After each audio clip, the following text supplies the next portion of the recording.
అనే చర్చకు రానప్పుడు ఆపమనే చర్చనే రాదు. ఉన్న అన్ని సమస్యల్ని కృష్ణా నది మీద, గోదావరి నది మీద ఉమ్మడి రాష్ట్రాలకు ఉన్న సమస్యల్ని చర్చించడానికి, సమస్యల్ని గుర్తించడానికి అధికారులు, ఇంజనీర్లతో ఒక కమిటీ ఏర్పాటు చేసి ఆ కమిటీలో చర్చించిన తర్వాత మిగతా అంశాలు ముఖ్యమంత్రుల స్థాయిలో చర్చించుకోవాలని నిర్ణయం తీసుకున్నాము. ఈ సమావేశంలో ప్రస్తావనకు వచ్చి తీసుకున్న నిర్ణయాలు 4 ప్రధానంగా. ఆ విషయం స్పష్టంగా మంత్రి గారు చెప్పినరు.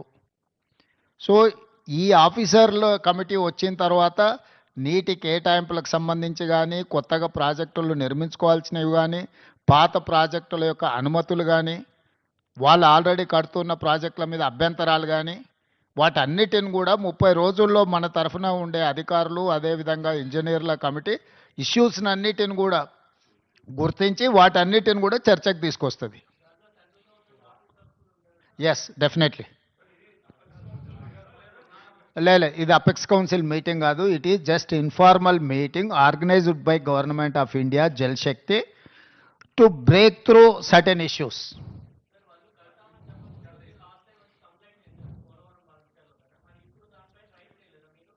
ఇప్పుడు ఆల్రెడీ ఆ కంప్లైంట్ చేసినాం, ఆ ఫిర్యాదు ఉంది. ఆ ఫిర్యాదుల మీద